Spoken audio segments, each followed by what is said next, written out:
चलिए हम लोग अपना लास्ट टॉपिक कंप्लीट करते हैं, दैट इज़ स्टोरेज। लेकिन स्टोरेज से पहले थोड़ा सा विनोइंग के बारे में जान लीजिए। विनोइंग आप जनरली जो है वो अपने गांव वगैरह में देखे होंगे। Farmer with small holding of land do the separation of grain and chaff by winnowing. वैसे फार्मर जिनके पास कम ज़मीन होते हैं और कम फसल उपजाते हैं, वो अपना जो चाफ होता है, पुआल वगैरह या जो उसके भूसे हो गए क्रॉप्स में, उसको विनोइंग की मदद से हटाया जाता है। विनोइंग में फ़ैन हाथ से घुमाया जाता है और उस फैन को के ठीक सामने सूप से उसको फटका जाता है, जिसकी वजह से चाफ अलग हो जाता है और जो क्रॉप्स हैं, जो फसल है, वो एक साइड हो जाता है, भारी नीचे गिर जाता है और जो हल्का होता है वो उड़ के चला जाता है। अब लास्ट पॉइंट आता है हमारा स्टोरेज। स्टोरेज क्या है? Storage of produce is an important task. किसी भी चीज़ को उपजाने के बाद उसको रखना एक बहुत महत्वपूर्ण काम होता है। If the crop grain are to be kept for longer time, अगर क्रॉप्स ग्रेन को आप ज़्यादा से ज़्यादा दिनों तक रखना चाहते हैं तो आप कोशिश कीजिएगा कि भाई सेफ रहे, वो मॉइस्चर ना लगे, पानी ना लगे, हवा ना लगे, उसमें इंसेक्ट ना लगे, रैट्स ना लगे, माइक्रो ऑर्गेनिज्म ना लगे। फ्रेश क्रॉप जो होता है उसके पास ज़्यादा मॉइस्चर होता है।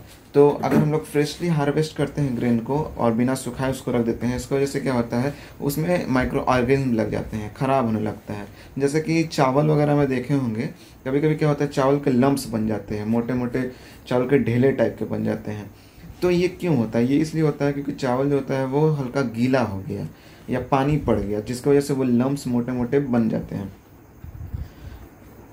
If freshly harvested grain are stored without drying, they may get exploited or attacked by organisms, losing their germination capacity. अपने germination capacity वो खो देंगे अगर हम उनको सुखा के नहीं रखते हैं तो। Hence before storing them, the grain are properly dried in the sun. इसलिए कभी भी किसी भी फसल को स्टोर करने से पहले उसे सुखाना बहुत ही इम्पॉर्टेंट होता है, ताकि उसमें से मॉइस्चर निकल सके, जिससे कि इंसेक्ट अटैक ना हो, पेस्ट, बैक्टीरिया और फंगी जो भी है उससे वो बचा रहे।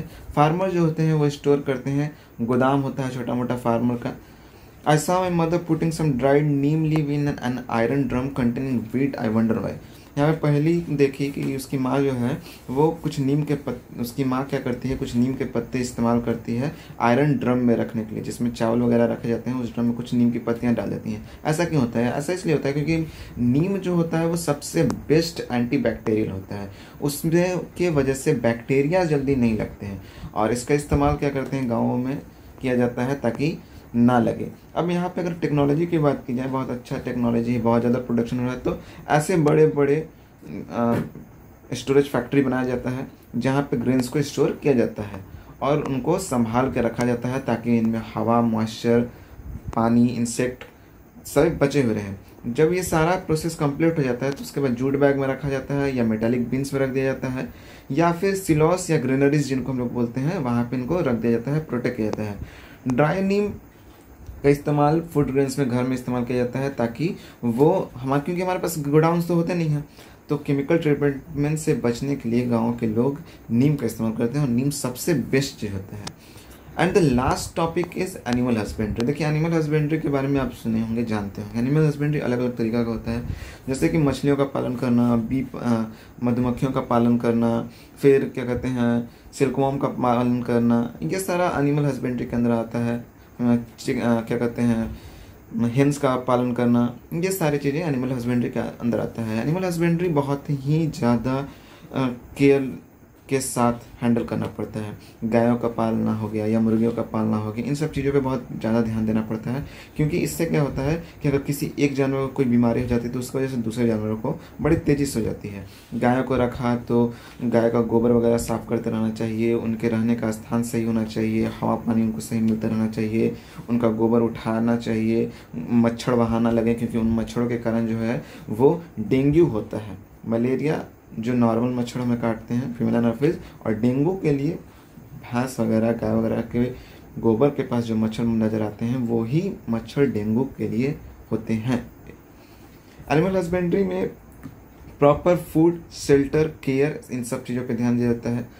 एपीकल्चर होता है। एपीकल्चर में क्या किया जाता है कि फिश पाला जाता है, हनी पाला जाता है, हनी बीज को रखा जाता है ताकि हनी को लाया जा सके। सेरिकल्चर होता है जिसमें सिल्क वॉर्म्स को पाला जाता है ताकि सिल्क प्रोडक्शन किया जा सके। यही है आपका एनिमल हस्बेंड्री। एनिमल हस्बेंड्री से बहुत फ़ायदा है। चिकन मीट वगैरह मिल जाते हैं, फिर आपको ऊल वगैरह मिल जाते हैं, सिल्क मिल जाते हैं, खाने का, पहनने का, ये सारा चीज़ अवेलेबल हो जाता है। इसलिए एनिमल हस्बेंड्री एक अच्छा उपाय है।